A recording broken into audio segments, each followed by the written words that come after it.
दोस्तों, जब हम लॉन्ग टर्म के लिए निवेश करते हैं शेयर बाजार में, तो हमें प्रॉपर इंडस्ट्री एनालिसिस की जरूरत पड़ती है, क्योंकि ये वही इंडस्ट्री है जो आपको लंबे समय तक ग्रोथ देगी। तो इंडस्ट्री एनालिसिस एक बात हुई, और उस इंडस्ट्री में से जब आप कोई क्वालिटी कंपनी सिलेक्ट करते हो जो इंडस्ट्री का पूरा फायदा उठा सके, ग्रोथ का, आपको कंसिस्टेंट प्रॉफिटेबिलिटी दे सके, वो एक अलग बात हुई। दोस्तों, ये दोनों पैरामीटर में आज हम इंडस्ट्री एनालिसिस पे कुछ दोस्तों बात करेंगे। ये जरूरी इसलिए है क्योंकि अगर आपने इंडस्ट्री प्रॉपर पकड़ी तो उस इंडस्ट्री में से कई कंपनी जबरदस्त ग्रोथ करेगी। अच्छी कंपनी हुई, ज्यादा ग्रोथ मिलेगा। पर इंडस्ट्री अच्छी है दोस्तों, आपकी प्रोबेबिलिटी बनती है कि आप ज्यादा ग्रोथ करोगे। So how we are going to analyse any industry. दोस्तों, इंडस्ट्री एनालिसिस के कई तरीके में से आज हम माइकल पोर्टर के 5 फोर्सेस मॉडल पे आज बात करेंगे। पर पहले अगर आपने चैनल सब्सक्राइब नहीं किया है, चैनल सब्सक्राइब कर दीजिए ताकि ऐसे इंपॉर्टेंट अपडेट मिस ना हो जाए। दोस्तों, जब हम इंडस्ट्री को लैंडस्केप करते हैं तो इसका मतलब ये हुआ कि आप कोई भी पर्टिकुलर इंडस्ट्री में अलग अलग कंपनीज का एनालिसिस करते हो। आप ये जानते हो कि इस इंडस्ट्री में कितनी कंपनी है, क्या धंधा करती है, कितना मार्केट कैप है, क्या मार्जिन है, वगैरह वगैरह। इस स्टडी से अच्छी कंपनी मिलेगी, पर ओवरऑल इंडस्ट्री एनालिसिस से हम ये जान सकते हैं कि हम इस इंडस्ट्री से कितने ग्रोथ की भविष्य में उम्मीद करें, और ये मेरी इंडस्ट्री एक्सटर्नल फैक्टर को कितना रेजिस्ट कर पाए। बुरे समय में ये इंडस्ट्री परफॉर्म करेगी कि नहीं, अच्छी इकोनॉमी में क्या परफॉर्मेंस आएगा, बुरे में क्या परफॉर्मेंस आएगा इंडस्ट्री का, क्या है इंडस्ट्री के नेगेटिव पॉइंट। ये चीज कब जानने को मिलेगी, जब हम इंडस्ट्री एनालिसिस करें। फॉर एग्जाम्पल, अगर मैं कोई ऐसी इंडस्ट्री में निवेश कर रहा हूं जहां पे कॉम्पिटिटिव इंटेंसिटी बड़ी हाई है, बड़ी टफ कॉम्पिटिशन है, दोस्तों ऐसी इंडस्ट्री में अगर कोई एक्सटर्नल फैक्टर की वजह से मार्जिन कम होते हैं, रॉ मटेरियल के दाम बढ़ते हैं, या जो उनकी मेजर कॉस्ट है वो बढ़ जाती है, वो अपनी इस कॉस्ट को दोस्तों कंज्यूमर पे डाइवर्ट नहीं कर सकते हैं। अगर कंपेटिटिव इंटेंसिटी हाई है तो ऐसे केस में उनके मार्जिन बड़े श्रिंक हो जाते हैं। पर अगर आपकी इंडस्ट्री में कॉम्पिटिटिव इंटेंसिटी कम है, कम प्लेयर है, तो उस केस में दोस्तों इंडस्ट्रीज की ज्यादातर कंपनीज अपने बढ़े हुए कॉस्ट को कंज्यूमर पे डाल सकेगी, जिससे मार्जिन कम नहीं होंगे और कंपनी का प्रॉफिटेबिलिटी सस्टेन रहेगा। नहीं तो दोस्तों बुरे समय में आपकी कंपनीज लॉसेस करने लगती है ऐसे समय पे। राइट, तो हमने जाना कैसे कॉम्पिटिटिव इंटेंसिटी अगर इंडस्ट्री में ज्यादा हो तो भी हमारे शेयर में बड़ी वोलाटिलिटी आ सकती है। ऐसे तो दोस्तों कई फैक्टर है। राइट, अब इंडस्ट्री को एनालाइज करने के कई अलग अलग फ्रेमवर्क हो सकते हैं। एक तरीका जो दोस्तों अभी मैंने बताया, माइकल पोर्टर 5 फोर्सेस मॉडल, उसके साथ है pastel model, PESTLE model, BCG matrix, SCP analysis. हम ये सारे नहीं देखेंगे आज। हम दोस्तों इंडस्ट्री को एनालाइज करेंगे माइकल पोर्टर के 5 फोर्सेस मॉडल के साथ। रेडी हो दोस्तों?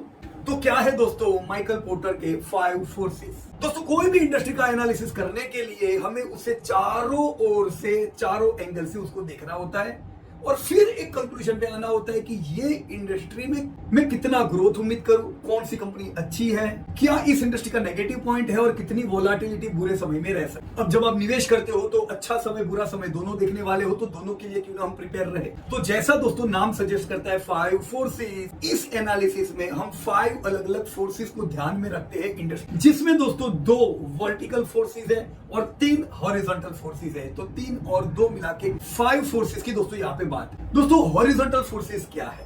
Threat of substitutes. क्या आपकी इस इंडस्ट्री में प्रोडक्ट का और कुछ सब्स्टिट्यूट आ सकता है? सेकंड है दोस्तों थ्रेट ऑफ न्यू एंट्रेंट्स। क्या इंडस्ट्री इतनी आसान है कि बहुत से एंट्रेंट्स आ जाएंगे? और थर्ड है दोस्तों थ्रेट ऑफ एस्टैब्लिश्ड राइवल्स। जो ऑलरेडी एस्टैब्लिश्ड राइवल्स है उनका दम कैसा है? इन 3 हॉरिजॉन्टल फोर्सेस के साथ 2 वर्टिकल फोर्सेस भी दोस्तों काम करते हैं। सो वन इज इस इंडस्ट्री में बार्गेनिंग पावर ऑफ सप्लायर, यानी आपकी कंपनी का बार्गेनिंग पावर कितना तगड़ा रहता है।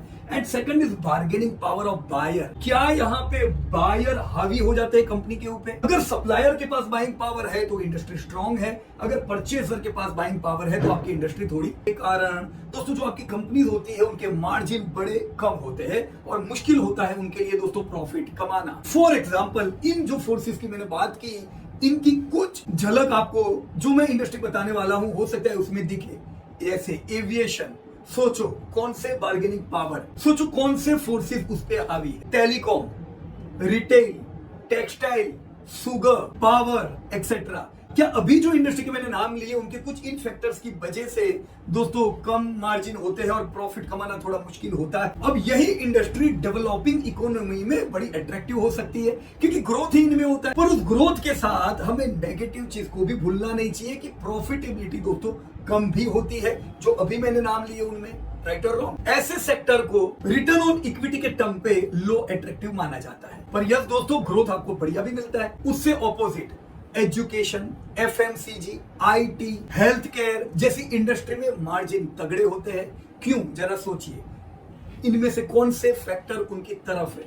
वहां पे दोस्तों हो सकता है ग्रोथ कम हो पर क्वालिटी पैरामीटर उनकी तरफ आते हैं, प्रॉफिट मार्जिन अच्छे होते हैं। सो ऐसे जो सेक्टर होते हैं वहां पे लो ग्रोथ होने के बावजूद भी दोस्तों इन्वेस्टर पर्सपेक्टिव से दोस्तों प्रॉफिटेबिलिटी अच्छी होती है। जहां पे दोस्तों वॉरेन बुफे की ही कही गई दो बातें याद आती है। पहली चीज दोस्तों, इंडस्ट्री बड़ी इंपॉर्टेंट है कंपनी से भी ज्यादा, क्योंकि कितनी ही स्ट्रॉन्ग मैनेजमेंट हो, अगर इंडस्ट्री चैलेंजिंग मोड से गुजरती है तो दोस्तों कंपनी को काफी समय तक इन चैलेंजेस को फेस करना पड़ता है। आपने देखा होगा एक ही ग्रुप है पर उनकी अलग अलग इंडस्ट्री अलग अलग परफॉर्म करती है। कुछ इंडस्ट्री बड़ी स्ट्रॉन्ग परफॉर्म करती है, वही ग्रुप होने के बावजूद कुछ इंडस्ट्री वीक परफॉर्म करती है। आप टाटा ग्रुप में कई ऐसे उदाहरण देख सकते हो, आप बिरला ग्रुप में ऐसे कई उदाहरण देख सकते हो।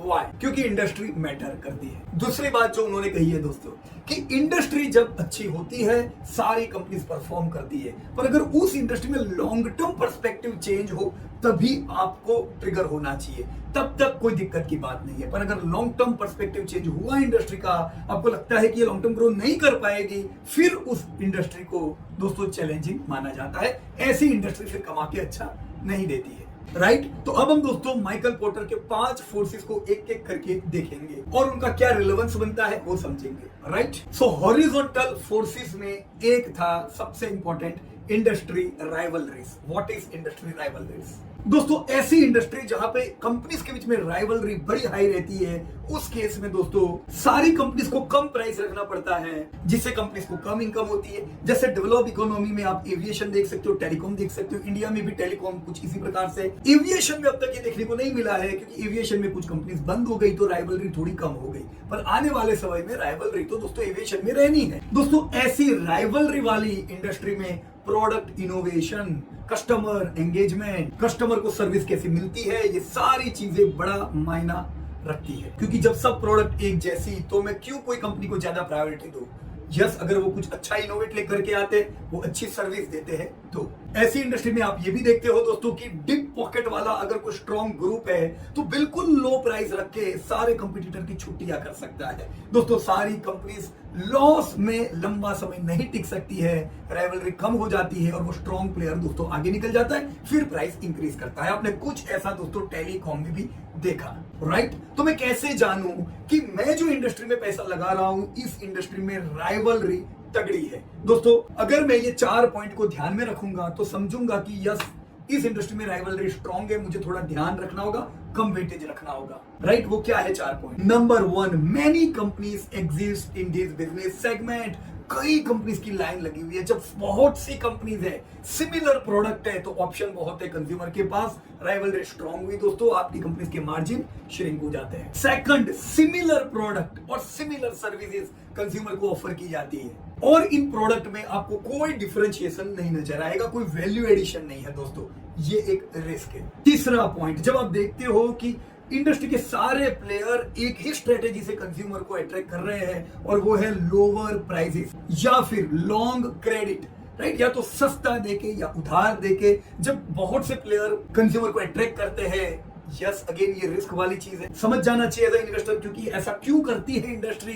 क्योंकि तगड़ी कंपटीशन है। और फोर्थ, जब कंज्यूमर के लिए स्विचिंग कॉस्ट बिल्कुल लो हो और आसान हो, ऐसे समय पे कंज्यूमर इधर से उधर स्विच होने में टाइम नहीं लगाते हैं। राइट ये 4 पॉइंट आपको जो इंडस्ट्री में नजर आए, समझ लो यहाँ पे इंडस्ट्री राइवलरी ज्यादा है। पर हर सेक्टर में ऐसा नहीं होता दोस्तों, ऐसे कई सेक्टर है जहां पे काफी वैल्यू एडिशन होता है प्रोडक्ट में, जो उन सेक्टर को दोस्तों इन सेक्टर से अलग कर देती है। सो अगर दोस्तों आपको इंडस्ट्री में ऐसा देखने को मिलता है तो आपकी कंपनीज के, आपकी इंडस्ट्रीज के रेवेन्यू दोस्तों लो रहते हैं, प्रॉफिट मार्जिन दोस्तों टूटते रहते हैं। आपने टेलीकॉम में यही देखा दोस्तों, किस प्रकार से कंपटीशन टाइट थी, पर एक प्लेयर आया, कुछ नया लेके आया, वैल्यू एडिशन किया उसकी सर्विस में और आज वो दोस्तों नंबर 1 टेलीकॉम प्लेयर हो गया। So how this was possible? Value addition. नहीं तो टेलीकॉम में क्या होता है, प्रीपेड के जो कंज्यूमर होते हैं दोस्तों उनके लिए यहां से दूसरी जगह जाना बिल्कुल आसान होता है, जिससे टेलीकॉम कंपनी पे जो प्रीपेड कंज्यूमर होते हैं उनके रेवेन्यू में बहुत प्लस माइनस होने की संभावना होती है। आपने ब्रोकिंग इंडस्ट्री में भी यही देखा, सस्ता सस्ता सस्ता, और अब जब सब सस्ता देने लगे तब सबको परेशानी है, अब मैं वैल्यू एडिशन क्या दूं, राइट? तो चार्ली मुंजर ने यहाँ पे बहुत बढ़िया कहा है कि अगर मेरा अपनी कंपटीशन से फाइट करने का एक ही बेस है कि मैं सस्ता दे पाऊंगा, तो इसका मतलब यह है कि मैं दो धारी तलवार रख रहा हूं दोस्तों, इस तलवार से मैं ही कट सकता हूं। दोस्तों सस्ता सस्ता सस्ता करके और कितना जा सकते हैं, पर सस्ते की कोई सीमा नहीं है, पर वैल्यू एडिशन करके देने वाली संस्थाएं काफी आगे निकल। तो सवाल ये होता है कि जब इतनी स्ट्रॉन्ग कंपटीशन हो तो मेरी कंपनी कैसे इन सबसे आगे निकले, या जो कंपनी में मैं इन्वेस्ट कर रहा हूं ऐसे सेक्टर में भी क्या वो कंपनी को मुश्किल तो नहीं आएगी? दोस्तों कैसी कंपनीज आगे निकलती? दोस्तों वो कंपनीज आगे निकलती है जो रिसर्च एंड डेवलपमेंट पे ज्यादा इन्वेस्ट करती है, एग्रेसिव होती है दोस्तों इनोवेशंस पे, कुछ नया कंज्यूमर को देती रहती है। दोस्तों नई नई प्रोडक्ट्स लॉन्च करना, प्रोडक्ट्स को ब्रांड में कन्वर्ट करना, टॉप क्वालिटी सर्विसेज में रहना, ये सब चीजें दोस्तों आपकी कंपनीज को आगे निकालती है। हमने लॉजिस्टिक में देखा किस प्रकार से डिलीवरी की एंट्री हुई और किस प्रकार से वो मार्केट शेयर खाने में कामयाब हुई पुराने प्लेयर्स के, राइट फ्रेंड्स? लेकिन यस, कंपटीशन तगड़ी है तो वो सेक्टर में थोड़ा मुश्किल है, राइट? अब दूसरे फैक्टर पे मैं जाता हूं दोस्तों, थ्रेट ऑफ सब्स्टिट्यूट्स। दोस्तों what is threat of substitutes? दोस्तों इंडस्ट्रीज बहुत बदलाव से आगे निकलती है और कोई ना कोई प्रोडक्ट का जब दूसरा सब्स्टिट्यूट आ जाता है तो वो पुराने प्रोडक्ट की कोई वैल्यू नहीं रहती। जैसे टेलीग्राम फेमस थे, लेकिन आपके एसएमएस जब आए तो उनके बिजनेस को खत्म कर दिया और अब इजीली लोगों को एसएमएस कर सकते थे। एसएमएस को भी तोड़ा दोस्तों व्हाट्सएप ने। जैसे व्हाट्सएप आया आपका एसएमएसिंग बिल्कुल लो हो गया। दोस्तों स्टील की पाइप्स और प्लास्टिक की पाइप्स ने काफी हद तक सीमेंट के पाइप्स की जगह ली। टाइपराइटर इंडस्ट्री गायब हो गई और कंप्यूटर छोड़ो अब तो लैपटॉप छोड़ो अब तो मोबाइल में वो काम हो जाता है। मोबाइल ने रेडियो का भी धंधा बंद करा दिया। दोस्तों रोल बेस्ड जो फोटोग्राफी थी पूरा उसको रिप्लेस कर दिया डिजिटल फोटोग्राफ। हालांकि पहला डिजिटल कैमरा तो खुद कोडक ने ही बनाया था, पर उनको लगा ये डिजिटल आएगा तो हमारा फिल्म का बिजनेस बंद हो जाएगा, जिससे उन्होंने उसको एग्रेसिवली मार्केट नहीं किया। लेकिन आज सबके हाथ में क्या है दोस्तों? Digital camera. दोस्तों आज टीवी की जगह एलईडी ले रहे हैं। जैसे जैसे दोस्तों नई प्रोडक्ट्स आती है, पुरानी जो प्रोडक्ट्स होती है वो इररिलेवेंट हो जाती है। तो आपकी जो इंडस्ट्री है, इस इंडस्ट्री में कितनी प्रोबेबिलिटी है दोस्तों आपकी प्रोडक्ट का रिप्लेसमेंट, और क्या रिप्लेसमेंट खुद आपकी ही कंपनी कर रही है? That's great. पर दोस्तों हर सेगमेंट में ये पॉसिबल नहीं है। जहां पॉसिबल है वहां पे थोड़ा आपको रिस्क भी समझना होगा। जितनी आपकी इंडस्ट्री में एबिलिटी होगी, कंपनी में एबिलिटी होगी इन अपॉर्चुनिटी को समझने की, उतनी कंपनी आगे भी बढ़ेगी। अब जैसे आप टाइटन का उदाहरण ले लीजिए दोस्तों, घड़ियां लोगों ने पहननी बिल्कुल कम कर दी, पर टाइटन का जो ओरिजिनल बिजनेस था उन्होंने उस समय से समझ के और सेगमेंट में काम किया और आज टाइटन बड़ी सक्सेसफुल है। पर फर्ज करो अगर अभी भी वो सिर्फ घड़ी में फोकस होते तो उनका कितना टर्नओवर होता, उनका कोडक जैसा नहीं हुआ। क्यों? क्योंकि टाइटन ने अपॉर्चुनिटी समझी। तो कुछ इंडस्ट्रीज में कुछ कंपनीज दोस्तों इन अपॉर्चुनिटी को समझ नहीं पाएगी और फेल हो जाएगी, पर कुछ कंपनीज इसी का दोस्तों फायदा उठाएगी। अब जैसे दोस्तों पावर है, हेल्थ केयर है, एजुकेशन है, इनके प्रकार बदल सकते हैं पर इनकी जरूरत कभी बंद नहीं होगी। ऐसे में दोस्तों कंज्यूमर को तो सर्विस चाहिए ही, हो सकता है मोड चेंज हो जाए। जैसे आपने रिसेंट उदाहरण देखा, पहले ऑफलाइन क्लासेस होते थे, फिर ऑनलाइन आया कोविड में, बाइजू ने जबरदस्त फोकस किया पर वो संभाल नहीं पाए, और अब जब हाइब्रिड प्रोग्राम सक्सेसफुल है ऑफलाइन ऑनलाइन, बाइजूस को कितना चैलेंजेस का सामना करना पड़ा। तो थ्रेट्स ऑफ सब्स्टिट्यूट्स मैं कैसे समझू इंडस्ट्री में? दोस्तों ये दो चीजों को अगर मैं ध्यान में रखूं तो मैं ये थ्रेट को समझ पाऊंगा। नंबर 1, अगर जो प्रोडक्ट एग्जिस्टिंग है कंपनी की, कोई सब्स्टिट्यूट आई और वो सब्स्टिट्यूट प्रोडक्ट एग्जिस्टिंग प्रोडक्ट से अच्छी है तो यस उसका सब्स्टिट्यूट बन सकती है। कोई प्रोडक्ट आई एग्जिस्टिंग प्रोडक्ट से सस्ती है, फायदे पुराने जैसे ही है, तो भी सब्स्टिट्यूट बन सकती है। सेकंड पॉइंट, कस्टमर के लिए जब इस प्रोडक्ट से नई प्रोडक्ट में स्विच होना बड़ा आसान हो, उनको फायदा लगे दूसरी प्रोडक्ट में जाने में, तब भी दोस्तों ये हो सकता है, राइट? तो इंडस्ट्री में जब निवेश कर रहे हो इन चीजों के बारे में सोचना है कि क्या जो मैं इंडस्ट्री में निवेश कर रहा हूं इसकी सब्स्टिट्यूट होने की प्रोबेबिलिटी कितनी है। High probability, low weightage, low probability, high weightage, simple. Right friends, कभी कभार थोड़ा टाइम लगता है सब्स्टिट्यूट को जगह बनाने में। जैसे अब तक जो दोस्तों कोल बेस्ड पावर जनरेट होता था, सोलर विंड एक बढ़िया सब्स्टिट्यूट है, पर दोस्तों कैपेक्स भी बड़ा चाहिए, तो उसको टाइम लग रहा है, पर ग्रोथ तो तगड़ा ही है वहां पे। सिमिलरली एलईडी लाइट्स कम बिजली खाती है, पर यस इन्वेस्टमेंट वहां पे भी बड़ा है। राइट, तो मुझे सब्स्टिट्यूट्स पे ध्यान रखना है इंडस्ट्री। राइट, हमने दो एस्पेक्ट हॉरिजॉन्टल के डिस्कस किए, एक में अभी वर्टिकल एस्पेक्ट पे आ जाता हूं, और वो है दोस्तों bargaining power of buyer.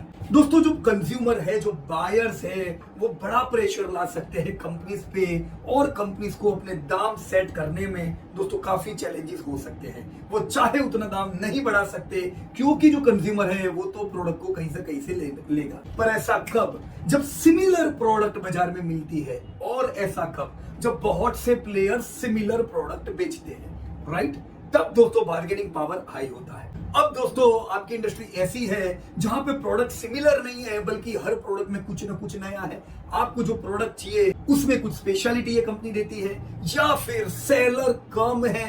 In case में दोस्तों बार्गेनिंग पावर बायर का कम हो जाता है, और इंडस्ट्री का पावर दोस्तों इस केस में बढ़ता है। कंपनीज की प्रॉफिटेबिलिटी दोस्तों बढ़िया रहती है, वहां पे वो मुंह मांगे दाम मिल सकते हैं। यहाँ पे दोस्तों बायर्स की साइज भी बार्गेनिंग में बड़ा रोल प्ले करती है। जैसे गवर्नमेंट है, अगर उनकी कंज्यूमर, तो गवर्नमेंट के बार्गेनिंग पावर दोस्तों स्ट्रॉन्ग हो सकते हैं। दोस्तों जो इंडस्ट्री में मैं निवेश कर रहा हूँ, उस इंडस्ट्री में बार्गेनिंग पावर कंज्यूमर की स्ट्रॉन्ग है कि नहीं, ये जानने के लिए दोस्तों मैं क्या, इन तीन चीजों पे अगर मैं ध्यान देता हूं तो मैं समझ पाऊंगा बार्गेनिंग पावर कंज्यूमर का स्ट्रॉन्ग है कि कंपनी का। नंबर 1 पॉइंट दोस्तों, कॉम्पिटिटिव इंटेंसिटी जो मैंने बताई बहुत है, उस केस में दोस्तों प्राइसिंग प्रेशर कंपनी पे रहेगा। तो दोस्तों अगर प्राइसिंग प्रेशर कंपनी पे है, मतलब समझ लीजिए कंपटीशन हाई है, और बार्गेनिंग पावर कंपनी का नहीं है, कंज्यूमर का यहाँ पे। एंड सेकंड पॉइंट, अगेन दोस्तों यहाँ पे भी जो प्रोडक्ट और सर्विस ऑफर की जा रही है उसमें बहुत डिफरेंशिएशन नहीं है, सिमिलैरिटी है, कोई वैल्यू एडिशन या स्पेशलिटी नहीं है, मोनोपोली ड्यूओपोली नहीं है। उस केस में भी दोस्तों बार्गेनिंग पावर कंज्यूमर का हाई रहता है, मार्जिन कंपनी के लो रहते हैं। Third point, again similar close competition जो हमारी है, उसमें कंज्यूमर के लिए स्विच होना बड़ा आसान है। भाई तुम्हारी नहीं तो मैं तो इनकी प्रोडक्ट ले लूंगा। ऐसे केस में बार्गेनिंग पावर कंज्यूमर का दोस्तों हाई रहता है। राइट फ्रेंड्स, तो ये तो हुई नेगेटिव बात आपकी इंडस्ट्री या कंपनी के लिए। तो अब हम दोस्तों दूसरा पॉइंट डिस्कस करेंगे वर्टिकल मोड का। हमने बार्गेनिंग पावर ऑफ बायर्स देखा, अब क्या सप्लायर यानी कंपनीज का भी बार्गेनिंग पावर हाई होता है क्या?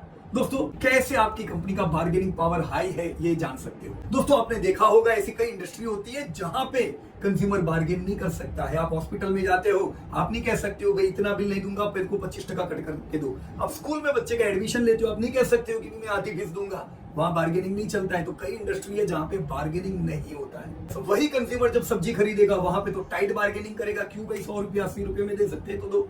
राइट, तो पहले केस में बार्गेनिंग पावर सप्लायर का हाई था, दूसरा जो मैंने केस बताया वहां पे बार्गेनिंग पावर बायर का हाई है। भाई तुम्हारे वहां से नहीं तो दूसरे के वहां से ले लूंगा। अब जैसे कुछ इंडस्ट्री इंडिया में है जो टोटली डिपेंडेंट है दोस्तों गवर्नमेंट प्राइसिंग पे, जैसे शुगर इंडस्ट्री है, तो शुगर इंडस्ट्री में प्राइस डिसाइड तो गवर्नमेंट करती है। कंपनी की प्रॉफिटेबिलिटी बड़ी चैलेंजिंग रहती है। सिमिलर आपने देखा होगा दोस्तों, पेट्रोल की कंपनीज भी कुछ ऐसे ही गुजरती है। भले एक बड़ा कंज्यूमर वर्ग भारत में पेट्रोल का है, 6 करोड़ लोग पेट्रोल पंप में लाइन में रोज खड़े होते हैं, पर कंपनीज दाम डिसाइड नहीं अकेली करती है, गवर्नमेंट का भी बड़ा रोल होता है। तो कंपनीज की प्रॉफिटेबिलिटी भी बड़ी दोस्तों चैलेंजिंग मोड से गुजरती है। अब ये साल तो आधे प्रॉफिट हो गए सारी कंपनीज के। राइट, अब शुगर कंपनी में जो सप्लायर हुए, जहां से उनको शुगर केन लेनी है वो किसान है दोस्तों, उनको जरा सरकार को साथ में रखना होगा तो उनको अच्छे दाम देगी, एमएसपी मिलेंगे।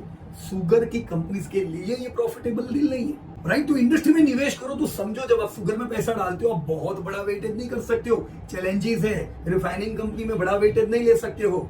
राइट, तो मैं एक कंपनी हूं जो मुझसे प्रोडक्ट खरीदता है, उनका जो बार्गेनिंग पावर है उसे मैं बायर्स बार्गेनिंग पावर कहता हूं, वो बढ़ता है तो मैं मेरे दाम नहीं बढ़ा सकता हूं। और एज अ कंपनी जो मेरे सप्लायर है, अगर उन सप्लायर का भी बार्गेनिंग पावर हाई है तो भी मेरे लिए दिक्कत हो जाती है, क्योंकि जो मेरी रॉ मटेरियल है उसकी कॉस्टिंग हमेशा हाई रहती है। तो मैं ये कैसे समझूं कि सप्लायर्स बाइंग पावर यहाँ पे बड़ा हाई रहेगा, आपको हमेशा दिक्कत आने वाली है दोस्तों इन 5 पॉइंट के कारण। पहला, again same, number of supplier अगर मेरे कम है तो फिर उनकी चलने वाली है, राइट। तो मैं ऐसे समझूंगा इंडस्ट्री में कि सप्लायर कम है तो इंडस्ट्री को रॉ मटेरियल के दाम को कंट्रोल नहीं कर सकती। सेकंड, जो सप्लायर है वो कुछ क्रिटिकल प्रोडक्ट दे रहा है जिससे जो अपनी कंपनी है उसको उससे ही प्रोडक्ट लेनी पड़ेगी, तो ये कंपनी के लिए दिक्कत है, critical product. Third, competitive intensity supplier में लो है, तो फिर मैं ये नहीं कह सकता हूं कि तुम नहीं तो वहां से लाऊंगा, मुझे लेना पड़ेगा तुमसे। फोर्थ, ये जो प्रोडक्ट वो या सर्विस सप्लाई कर रहा है उसका मेरे पास कोई सब्स्टिट्यूट नहीं है, यही प्रोडक्ट और सर्विस मुझे चाहिए, इसका रिप्लेसमेंट नहीं है, उस केस में भी सप्लायर मुझे रखना होगा। और फिफ्थ, मेरे लिए स्विच होने की कॉस्ट बड़ी हाई है, मैं यहां से वहां जाऊं तो मुझे बड़ा खर्चा हो सकता है। उन सब केस में, ये 5 केसेस में सप्लायर का पावर रहता है तो कंपनी का पावर कम हो जाता है। हमने खरीदार के जब पावर की बात की उस केस में भी कंपनी का पावर कम हो जाता है। तो जितने ये पॉइंट्स हावी रहेंगे आपकी कंपनी के लिए ये नेगेटिव पॉइंट रहता है, राइट फ्रेंड्स। तो हमने 4 अलग अलग पॉइंट कवर कर लिए। अब मैं आखिरी पॉइंट पे आता हूं, that is threat of new entrants. ये जो इंडस्ट्री है इसमें नए एंट्रेंट्स का थ्रेट, जिसे आपने बैरियर्स टू एंट्री के नाम से भी सुना होगा, कैसे समझो। अब ऐसी कोई इंडस्ट्री है जिस इंडस्ट्री में नए कंपटीशन या नए प्लेयर्स आने ही नहीं वाले, तो ये कंपनी के लिए बड़ी अच्छी बात है।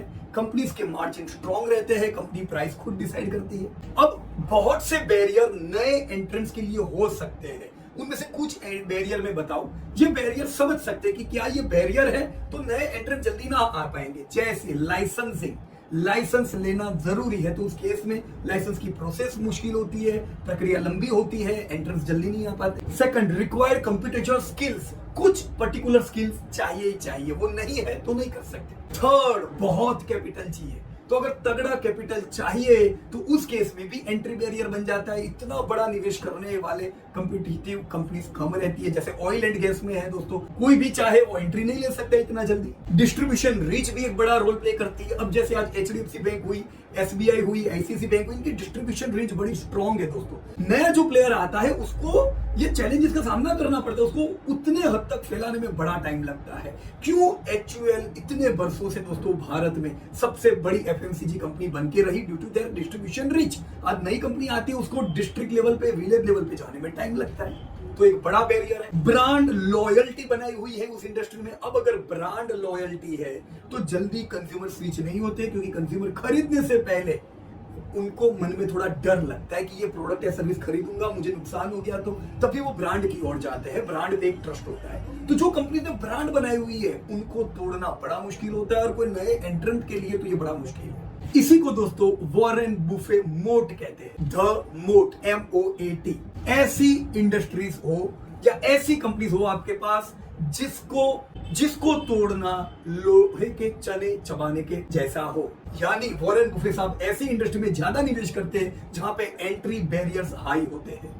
ऐसी इंडस्ट्री, ऐसी कंपनी के पास प्राइसिंग पावर होता है, उनके सामने फियर नहीं होता है कि कंज्यूमर स्विच हो जाएगा। तो एंट्री बैरियर है कि नहीं मेरी इंडस्ट्री में, ये समझने के लिए दोस्तों ये 4 पॉइंट अगर मैं समझता हूं तो आसान है। Number 1, there are lots of licensing required in business. For example, मुझे AMC बनानी है तो हर कोई कंपनी चाहे वो AMC नहीं बन सकती है, उसके लिए लाइसेंसिंग मेथड है, उसके लिए कैपिटल है। मुझे बैंक बनना है, हर एक कंपनी चाहे बैंक नहीं बन सकती, उसकी लाइसेंसिंग की प्रोसेस है, right. Second, patents and copyright prevents new entrance. Third, huge investment in specialised asset, ये बड़ा चैलेंज होता है नए एंट्रेंट के लिए। फिफ्थ, स्ट्रॉन्ग ब्रांड है, स्ट्रॉन्ग डिस्ट्रीब्यूशन नेटवर्क है, स्पेशलाइज्ड एग्जीक्यूशन कैपेबिलिटीज है, और उनके साथ कस्टमर लॉयल्टी, राइट। ऐसी इंडस्ट्री को मान सकते हैं मोट है, राइट फ्रेंड्स। तो अब तक जो हमने डिस्कस किया, इससे शेयर होल्डर के पर्सपेक्टिव से इंडस्ट्री कौन सी अच्छी है, जहां पे लो कंपटीशन हो, जहां पे हाई एंट्री बैरियर्स हो, जहां पे वीक सप्लायर बार्गेन हो, जहां पे वीक बायर बार्गेन हो, और जहां पे फ्यू प्रोडक्ट के सब्स्टिट्यूट हो। ऐसी इंडस्ट्री को दोस्तों तगड़ा लॉन्ग टर्म ग्रोथ मिलता है। अगर ऐसी इंडस्ट्री है, मैं मेरे वेटेज को हाई रख सकता हूं और मेरे कंसिस्टेंट लॉन्ग टर्म ग्रोथ की उम्मीद अच्छी रहती है, मार्जिन मेरे स्टेबल रहते हैं long term, long term consistency profits में मैं उम्मीद कर सकता हूं। राइट फ्रेंड्स, तो मुझे चैट बॉक्स में जरूर बताइएगा कि कौन सी इंडस्ट्री को आप 5 स्टार रेटिंग दोगे। 5 स्टार रेटिंग मतलब low competition, star 1 rating, high entry barrier, 2nd star, weak supplier bargain power, 3rd star, weak buyer bargain power, 4th star and few substitutes 5 star. मुझे जरूर बताइएगा दोस्तों। मुझे उम्मीद है आज का जो सेशन होगा दोस्तों ये आपको जरूर काम लगेगा वेल्थ क्रिएशन में। Thank you so much and जय हिंद टू ऑल।